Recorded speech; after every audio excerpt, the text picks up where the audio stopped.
this going. Here it is.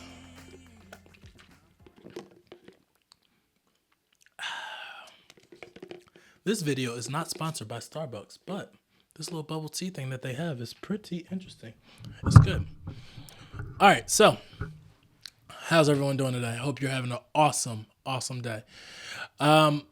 So today we are going to talk through something that's important to me.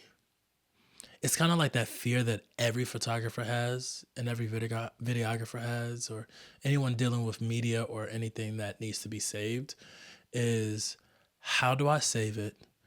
What am I going to save it on? And am I sure that it won't fail? I'm going to lean in close on this one. We're never sure if it won't fail, but we can sure try. So, hey, I use these. These are SanDisk Extreme Pros external hard drives. I use the 4 terabytes because just space matters to me. As you all know, I am a photographer, videographer. I deal with audio from time to time when recording conferences, things of that nature. But truth of the matter is, when I'm looking at content and I'm looking at how I am managing that content, it's important to make sure that I have an ample amount of storage space and the ability to store it. Now, what does that mean? That means that first and foremost, you need to hit the subscribe button right below, right here. Yes, I randomly thought about it, but you need to do that because you're going to want to save this video, because you're going to come back and say, what was the hard drive that he said he likes to use and why does he like to use it? So we'll talk to that. So while that's happening, while you're hitting that, I'm going to go grab some other hard drives. Hard drives. Let's talk about hard drives. So first and foremost, I will tell you that this video is not sponsored by any of these companies. I'm just going to give you my unbiased opinion on which hard drive I like the best and why I choose the specific hard drive. As you can see, I have a lot of hard drives, so let's get into it. So first and foremost, when we're looking at hard drives, the one thing that I'm always looking at is, one, how much does it cost? I can't tell you how much any of these hard drives cost today because I'll be honest, I'm not paying attention to that right now. I'm paying attention to more so data management in this time. But what I can tell you is that when I'm looking at it, or if I need to buy one, I'm gonna say which one is the least expensive, but at the same time, which one meets my needs. So there's a few components that matter. One is the price.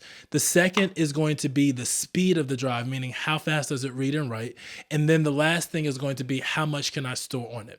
I'm typically going to look to store anywhere between 2 terabytes and 4 terabytes worth of data. I rarely will buy a 2 terabyte drive because I will eat through the data very quickly.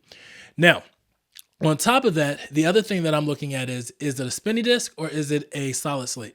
I don't like spinny disk drives anymore. They're annoying. They fail. They do not fail if you keep them in a designated spot and do not move, and it will last a very long time. However, if you're like me and you're always on the go, then guess what happens? You're going to drop that bag down and you're going to say, whew, what a day. And lo and behold, that hard drive is going to be at the bottom of the bag and the impact will matter. It will matter.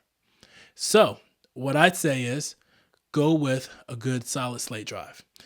So first drive, let's talk about it, and then we'll talk about why I don't use it anymore, and we'll talk about the drives that I do like and the ones that I do use. So this is the classic WD. It is a regular My Passport Ultra drive. This drive itself, average, you could probably get anywhere between $60 and $80 at 4 terabytes. It does have a spinny disk in it. They are functionable. You can have them sit on your desk and you'll be great. You can, of course, expand the storage on your laptop. I personally don't use these anymore just because I'm editing much larger file sizes. If you're shooting 1080, you're just shooting photos, these are still solid drives that you can use. But if you're in the 4K 60 and you're really running that range fairly high, then, or even if you're trying to say, hey, I'm shooting 6K, I'm shooting 8K, then I probably would stay away from this because you're not going to have a problem storing the data, but you will have a problem when you're trying to edit off of this drive. Next one. This is the Lacy drive. Now, I'll be honest. I actually like these drives. I think they're cool, more so because they're orange, but also because they have this rubber around them. And this rubber is supposed to be shock absorbent. I'm supposed to be able to drop it from here to here. I'm not that guy. I can't handle that. So, but what I can tell you is this drive ranges right around 100 to 150 bucks from time to time. Maybe you can get it for 129 at Best Buy, but what I can say is that this was a solid drive for me. The interface was a little bit different. I think that when you plugged it in, it tries to download something. Most drives do. It's just a backup of saying, hey, how can we recover if anything happens? I never used that part of the drive. But the speed and the write of these are not as fast as I needed it to be when dealing with the size of files that I use on the Canon R5 and the Canon R5Cs. But it's still a very solid drive, especially if you're in a crunch. You need something that can be backed up very quickly, but at the same time also has the ability to have some type of protection around the drive. Next drive. So as we know, Samsung has a array of different styles of drives. So you have the Samsung Portable SSD T7. You have the Samsung SSD T5. And then you also have these rubber ones, which are the T7 Shields. I personally like the T7 Shields.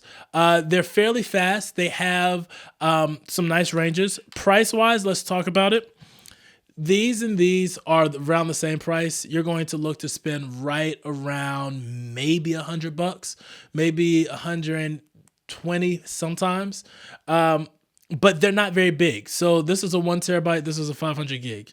These are drives that I would say typically for my Blackmagic users, you can plug it in and you can actually record directly to it. So it's just like having 500 gigs to shoot on, right? Or 1 terabyte to shoot on, right?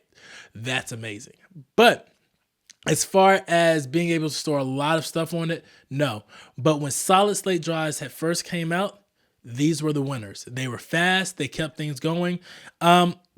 Durability wise, I haven't had any problem with them. But I can tell you that the lightweightness of them sometimes can give you a scare because I like to have a little bit of feel. I am a touchy type of person, so I want to make sure that when I'm touching the drive, it's my drive. But then on top of that, like when I reach into my bag, am I pulling out the right drive? So it can easily be mistaken as a pen for me. I don't know. Don't get into my head. Just know that I used to lose this drive all the time, both of them. So that's why I came to the Samsung T7s. The Samsung T7 Shields, I love the rubber around them. They're a little bit more expensive, but you can catch these on sale. Now, space-wise, the black ones are 2 terabytes. This one actually is a 4 terabyte, and this was a 1 terabyte.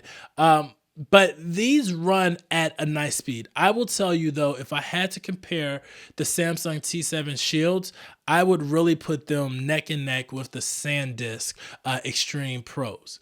What I like about the Samsung T7s, the rubber around the edges, that gives you a little shock absorbance, has the ability to go up in size. So you're able to go from, like we saw, 1 terabyte all the way up to 4 terabytes. The original Samsung T5s, they didn't go very large. They weren't large at all. So 4 terabytes is enough ample storage for your everyday run and gun, making sure that you have content to have somewhere to back up your content. Last one is my favorite. I'll be honest, I live and breathe by them. I have literally gone through, as you can see, a lot of drives, but I love the SanDisk Extreme Pros. These are my favorite drives to this day. They're light. They have great feel to them. They even have this little hook on them so you can put a little clip in between it, maybe clip it into a bag or something like that. They fit in almost every type of bag, storage bag that you can buy for camera equipment. And then on top of all of this, they last. They last very well. I have not had any issues. Let me be very clear. This is my experience. I know what the rumors say. I am well aware of what people may say about these drives and why they dropped the price. But it hasn't happened to me. So with that being said, I personally love the SanDisk for the SanDisk Extreme Pros. They're fast, super fast. They handle my 4K footage well. They can back up my 8K footage if I ever decide to shoot 8K like that. And you can edit off of these really, really well. That's the one thing that I would say is the biggest difference, is seeing the lag between the editing speeds of editing off of maybe a regular WD or looking at spinning disk drives.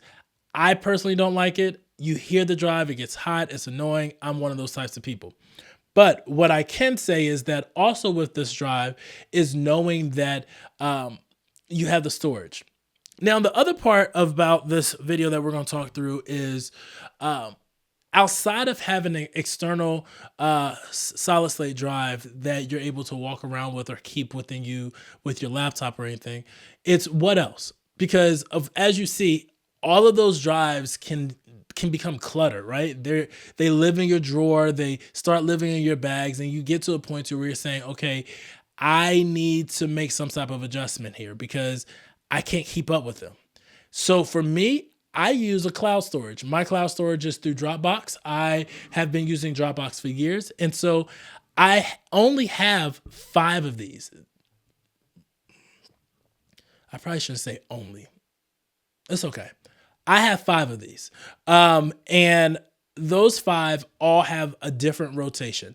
So I have one drive that is completely just backup, another drive that is projects, and then I have another drive that I use as the backup to the cloud. And then there are moments in which I do have to drop some footage and I may run out of space, so I have an extra one for that as well. When you're looking at these drives, I use them to where I'm able to load on and offload off. And I have enough space on my drives to where I'm able to keep at least 2 or 3 projects on them at the same time, while also backing up footage that can be uploaded elsewhere. I try to keep these drives as clean as possible. So as I'm completing projects, I'm moving it into my cloud storage. And that's something that we can definitely talk about in another video of how to organize your footage, how to organize your clips, how to organize your photos, how to organize your day-to-day interactions of taking photos. Because what you want to do is have a system. And when you develop that system, you'll realize that managing hard drives will become easier. I'll be honest, I used to be a guy that, as you could tell, I was buying a hard drive every month. There was one year I literally bought 16 hard drives, 16 4 terabyte hard drives. That was ridiculous. I had to come up with something different. I was buying new drives every single month. I was running through them, and they weren't failing either. And to this day, I still own all 16 plus of those actual solid bricks of hard drives. And it worked at that time, but I've evolved. And so all of this to say, like I said, this video is not sponsored. I personally like these drives. They're a little bit more expensive, but they get the job done. They allow me to function. They allow my business to flow well. And when I need to find something, I can find it very quickly. As well as also, I know that when I plug this drive into my laptop, it's going to work. Like I said, this is my opinion. I don't know what your experience may look like, but my experience has been great. So SanDisk, if you ever want to send me some of these, I promise you, my bank account will love you for it. But I'm open to try new things. I'm open to trying new storage systems. So if you have a cloud storage that you use that is not as pricey, that allows you to store a large amount of large files, let me know. I've thought about going into a NAS system. I have not done it yet, mostly because, yeah, I just haven't done it. So that's on my list. We'll see what happens over the next couple of months. Maybe the next year or so, we will put one in the closet and allow it to be fireproof and all that good jazz. So all that being said, hey, this is Desmond. One thing I'm going to always ask you to do is please continue to work hard, continue to put in the effort to be the best creative that you can be, the best entrepreneur that you can be. But then on top of that, also please smash that subscribe button, as well as also like and share this video with someone that may need to know more about hard drives. And then on the last part is this. let's get to work. Peace.